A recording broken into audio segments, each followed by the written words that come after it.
La musique, oui, c'est un choix. C'est à peine un choix, je crois, parce que je sais pas. Pour moi, le piano, c'est peut-être le premier meuble dont j'ai pris conscience, car c'était un meuble à l'époque. J'étais vraiment très enfant, et on m'en a fait faire, enfin aussi bêtement qu'à tout le monde.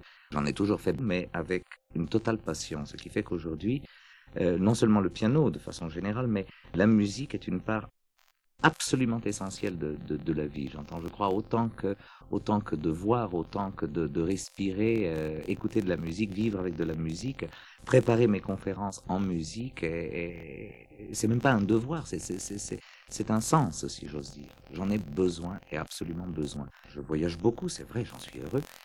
C'est peut-être la seule chose qui me manque. Et j'ai beau multiplier des choses très sophistiquées qui sont censées prendre peu de place et peser peu dans mes valises et qui me permettent d'avoir la musique que je veux, ça ne sera jamais tout à fait la musique que je veux. Alors il y a toujours un petit sens insatisfait comme ça au travers de mes années, ce qui me rend d'autant plus heureux aujourd'hui d'être avec vous pour parler de musique.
moi, ce premier mouvement de concerto, c'est le 18e à l'état pur, c'est-à-dire, avouons, un des siècles qui me passionne le plus, parce il a été tout. Il a été les délices, il a été l'angoisse, il a été la peur, il a été, jusqu'à un certain point aussi, la sérénité. J'entends, le 18e a tout vécu, je crois. J'ai une grande nostalgie de cette époque.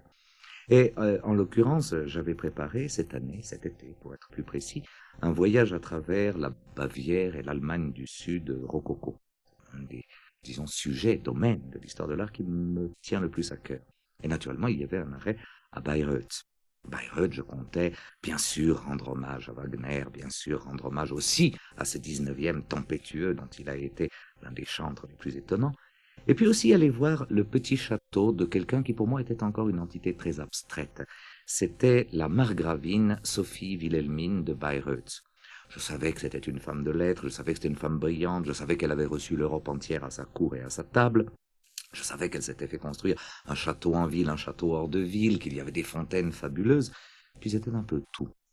Et en visitant le château, je me suis rendu compte, à regarder les murs, à lire les étiquettes des tableaux, que les pastels les plus adorables, que les pastels les plus tendres étaient signés par la margravine. Un peu plus loin, je me suis rendu compte que le jeu de miroir de son salon était signé par la margravine. Un peu plus loin, je me suis rendu compte encore que deux des écrits de la bibliothèque étaient signés par la margravine, une nouvelle et un essai philosophique. Alors cette margravine a commencé par trotter dans la tête. Et quand en fin de matinée nous sommes allés voir son petit théâtre, eh bien à la sortie on vendait la musique de la margravine. J'ai sauté sur cette musique, vous venez de l'entendre. En l'occurrence, c'est un concerto de piano qu'elle a écrit et dédié à son époux, le médiocre et très terne margrave de Bayreuth. Elle a été donc épouse, et c'est tout. Mais, en tant que sœur de Frédéric de Prusse, c'est donc une Prussienne de naissance, elle avait l'art et les arts dans le sang, dans les fibres, dans les doigts, dans les oreilles, partout. Et, encore une fois, pastelliste de grand talent, elle était aussi musicienne. Et ce concerto, c'est vrai que d'aucuns pourraient dire c'est bien un concerto de femme, il est léger, il est... Je trouve pas. Je trouve que dans ce concerto, il y a la grâce du 18e, je l'ai dit tout à l'heure, mais je pense aussi une espèce de gravité de construction, un côté extrêmement intellectualisé d'ailleurs, qui me fait autant plaisir que certaines des œuvres des fils de Bach. Je trouve qu'on est tout à fait dans cette espèce d'esprit qui est la fin du grand baroque et au-delà du rococo, une sorte de prémisse du romantisme. On est un tout petit peu avant, si vous le voulez, les grandes tourmentes de la Révolution française, mais on les sent dans ces ruptures de rythme, dans ces ruptures de ton, dans ces ruptures de tonalité. Puis surtout, c'était une façon de rendre hommage à une des figures que je trouve les plus attachantes d'un siècle attachant.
toujours le XVIIIe siècle, toujours un petit maître, appelons-le tel, pourtant Boccherini est un bien grand personnage, mais surtout choisi cette fois-ci parce que c'est l'autre bout du monde.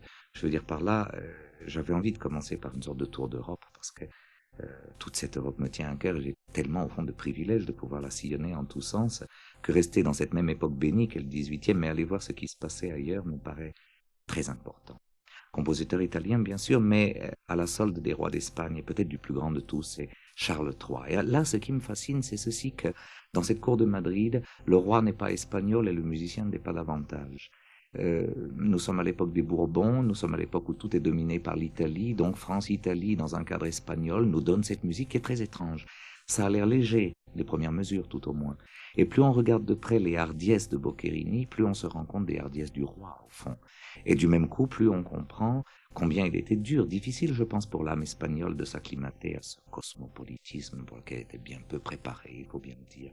Alors, je trouve que dans Boccherini, il y a cette vocation d'ouverture des mondes, d'ouverture des horizons, d'ouverture des frontières, de grande respiration, et cela traité sur le mode du caprice, et le caprice est aussi quelque chose de bien rare de nos jours.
jamais rien écrit de plus beau. Ça, c'était, bon, le prétexte de base, c'était le troisième versant de notre Europe. Après l'Allemagne de la Margravine, l'Espagne de Boccherini, c'était l'Angleterre, et Purcell, bien entendu. Mais bien au-delà du pur déplacement dans l'espace, qui me tient à cœur, donc que j'ai pensé devoir mettre un peu en exergue. Oui, c'était cette mort de Didon qui est vraiment, je crois, une des choses les plus bouleversantes qu'on ait jamais écrites. Quand je pense qu'on dit que les Anglais sont des gens qui sont incapables de sentiments, mon Dieu. Je pense que ce qui me touche particulièrement, je dirais même au-delà de Purcell, pourrait-on dire, et au-delà de Jessie Norman, qui en est alors en l'occurrence une interprète de génie, même si d'aucuns disent, et je les vois venir, qu'elle a une voix trop grande pour l'œuvre, au-delà de ça, je pense ce qui est important, c'est Didon. J'entends, le personnage de Didon est un personnage qui m'a toujours fasciné depuis tout petit. C'est cette femme qui vivait à Carthage et qui va mourir d'amour à Carthage sans jamais avoir rien connu d'autre qu'un fantôme qui passe. Je trouve ça un destin absolument exceptionnel. Et peut-être que là, elle touche quelque chose de très profond en moi, c'est-à-dire cette idée qu'au fond, un sentiment peut se vivre sans sortir, sans se lever de son trône, au fond, c'est un peu ça. Parce qu'au fond, c'est ce qu'a vécu Didon. Mais c'est aussi le grand baroque, je crois. Et vous voyez, on n'en sort pas. 17e, 18e, c'est vraiment pour moi une époque bénie. Et ce que je trouve extraordinaire, c'est qu'on attribue nous tout à notre 19e siècle, parce que le 19e siècle, c'est pas, si j'ose dire. Enfin, j'entends, c'est tout près de nous.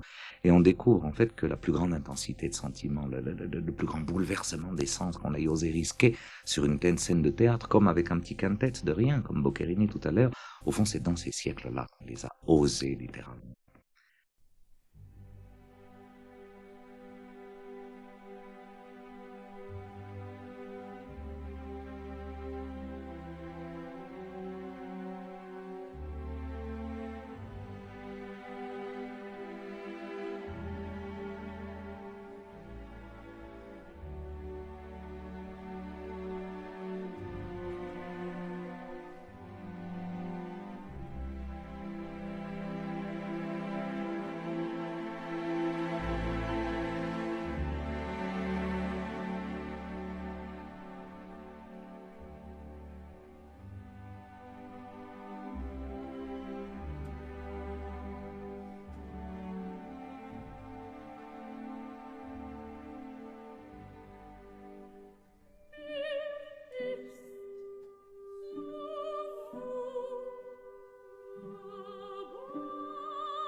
Ah, pour moi, ce Fidelio de Beethoven, au-delà d'être l'éternel premier opéra allemand, enfin jusqu'après Weber, c'est vrai, le grand chef-d'œuvre, hein.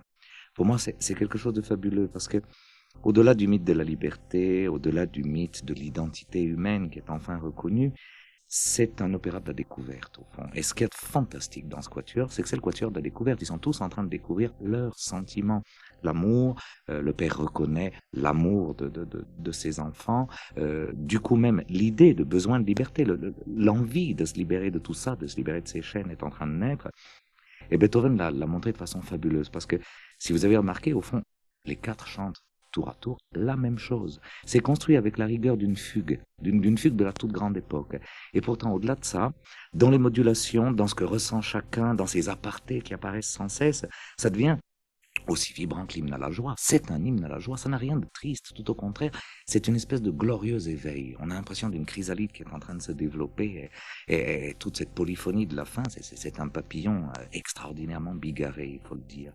Donc je pense que avec Beethoven, on a peut-être la musique la plus pleine d'espoir que je connaisse.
Oui, création, au fond, c'est ce qui résume tout.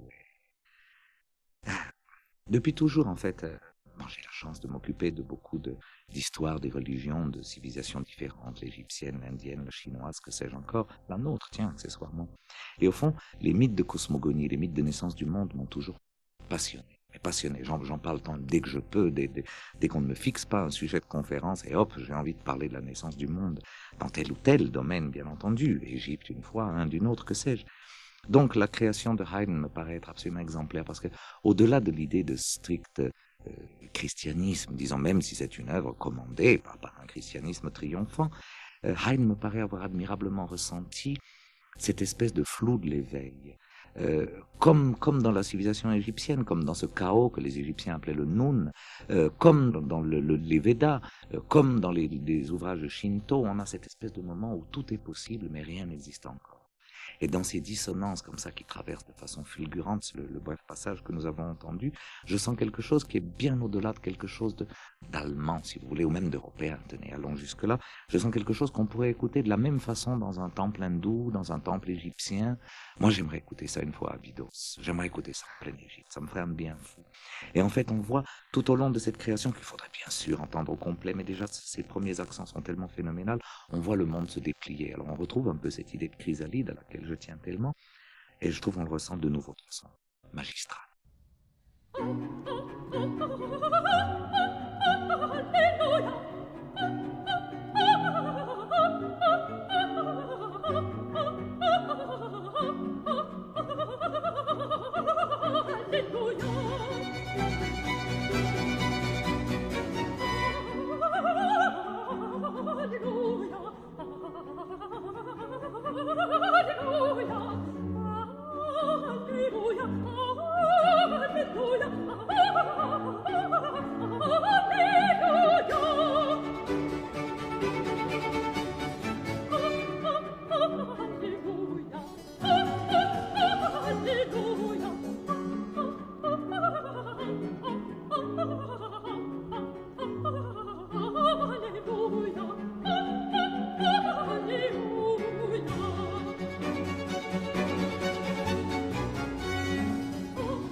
Alléluia, c'est l'action de grâce, tout est créé, il n'y a plus qu'à en remercier le Créateur, et vraiment cet Alléluia de Vivaldi, c'est un remerciement à gorge déployée qui est merveilleux.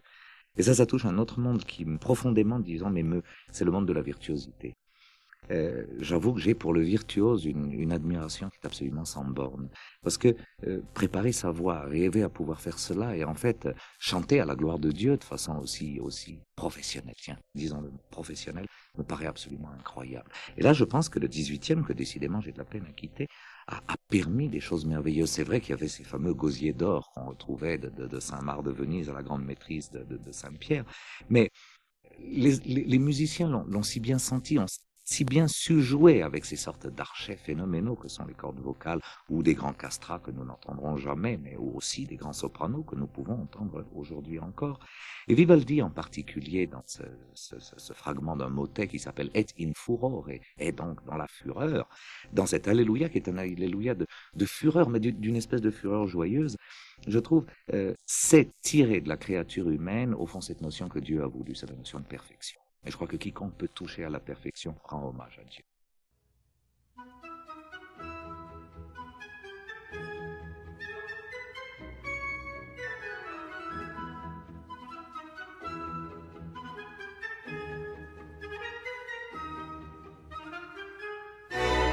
Oh, quante lacrime finor versai, lungi languedotto voi verai, ogni altro gettò, e a me funesto, tutto imperfetto, tutto detesto. Di luce il cielo, non più non vino, più non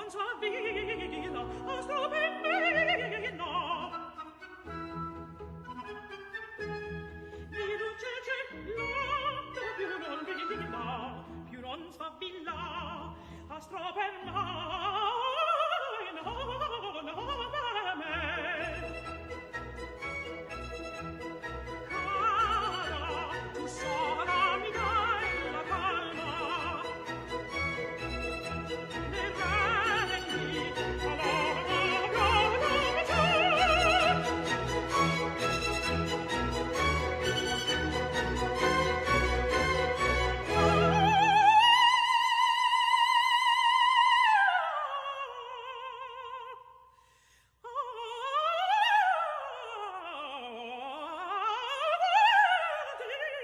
lagrime, finor versai, lungi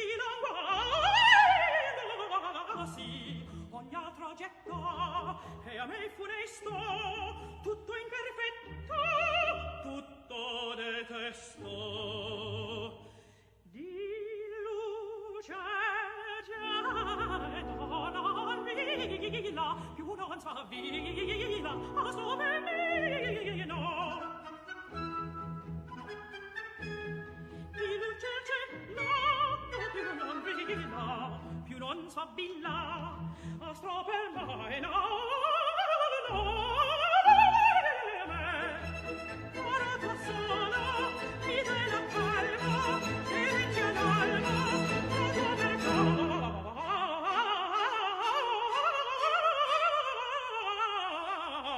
Sì, rendi all'alma, a tua verità. Ora tu sola, mi dai la calma, e rendi all'alma, a tua verità.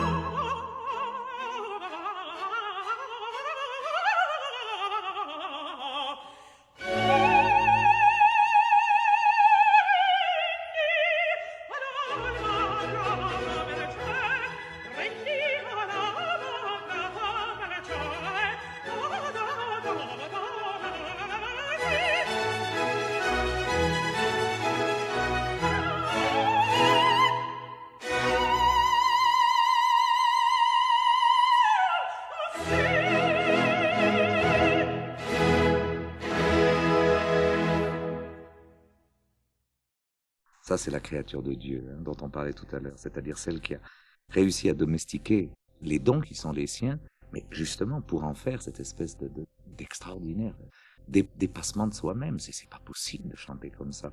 Alors c'était Marilyn Horne dans ses plus belles années.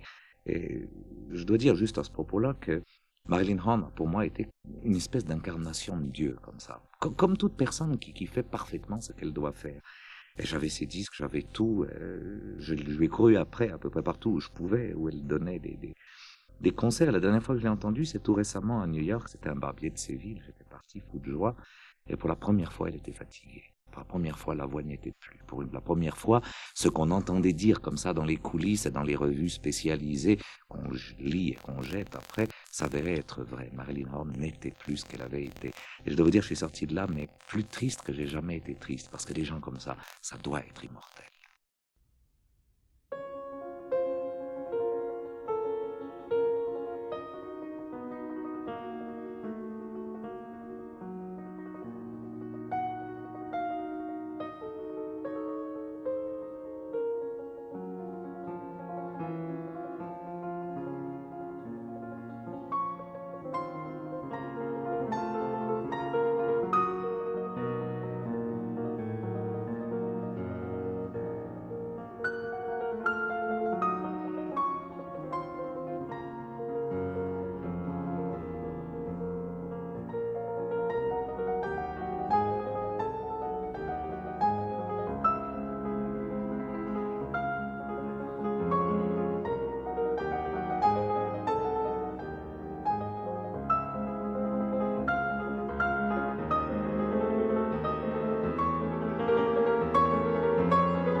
Ça, c'est un autre aspect du don de Dieu. Au fond.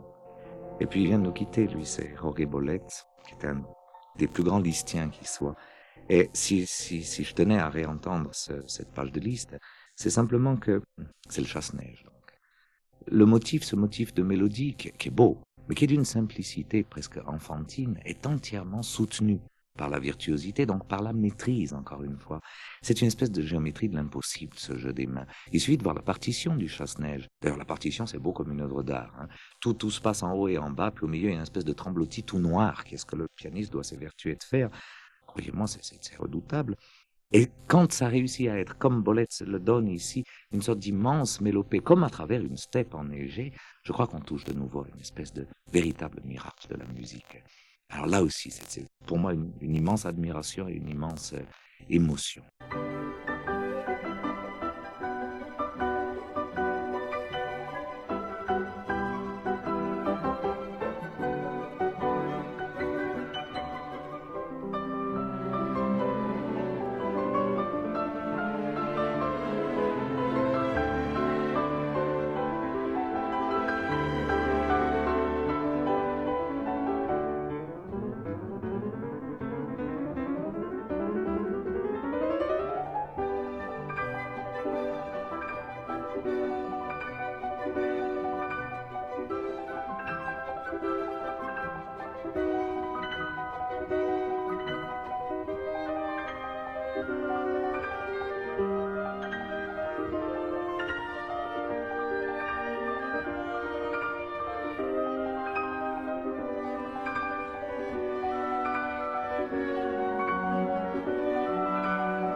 C'est le sommet de la virtuosité, j'entends, c'est le pianiste qui peut tout et qui fait tout. Et puis, parce que c'est Saint-Saëns, c'est élégamment vulgaire. Moi, je trouve ça merveilleux. C'est un petit côté, un petit parfum d'alcôve, comme ça, je trouve absolument fascinant. La virtuosité, je crois, quand elle se pousse à l'extrême, peut même rire d'elle-même. Et j'ai toujours eu l'impression que Saint-Saëns, au fond, s'amusait comme un fou dans ses concertos. Même dans ce concerto qu'on appelle le concerto égyptien, par exemple, parce qu'il l'a écrit, paraît-il, de la terrasse de Winter Palace à Luxor. C'est comme ça que j'ai connu ces concertos. J'ai vu une fois concerto égyptien, j'ai sauté dessus, j'ai écouté, rien d'égyptien. Simplement, il l'a écrit du Winter Palace de Luxor. Ah. Et, bon, au-delà de la déception égyptienne, je me suis mis à écouter. Et encore une fois, cette virtuosité qui se rit d'elle-même, je crois que c'est le sommet, disons, de l'humour dans le génie qu'on puisse s'offrir. Je trouve que Saint-Saëns le fait avec une virtuosité énorme. Alors après Rossini et Liszt, que j'écoute avec beaucoup de gravité, ben Saint-Saëns, c'est juste ce moment de détente, juste avant d'aller se coucher. Ah, maintenant.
علمونا ندم على الماضي وجراحه اللي شفته قبل ما تشوفك عينيا عمري ضايع يحسبوه ازاي عليا رجعوني عليك لأيام اللي راحوا علمونا ندم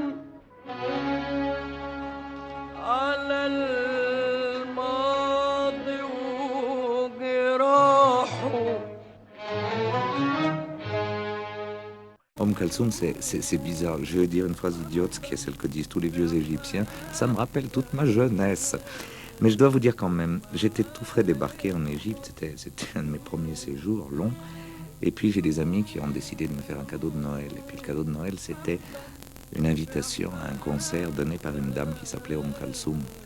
Je suis arrivé là-bas, j'ai vu des millions de gens, et puis j'ai vu une agitation folle, et puis j'ai vu une salle complètement survoltée, et puis il s'est rien passé, et puis tout d'un coup les musiciens sont venus, puis ils sont mis à cirer leurs trucs, à accorder leurs machins, puis je savais pas ce que j'allais entendre, puis tout d'un coup ils sont mis à jouer. Et là c'était fabuleux, parce que la salle s'électrise complètement. Puis tout d'un coup elle est arrivée, avec son éternel mouchoir qui pendait dans la main gauche, puis elle a chanté, comme ça. Et puis j'ai senti que je participais à quelque chose, c'était pas un concert, c'était une espèce de célébration. Et j'ai eu beaucoup de peine à entrer dedans, mais j'étais très suisse à ce moment-là.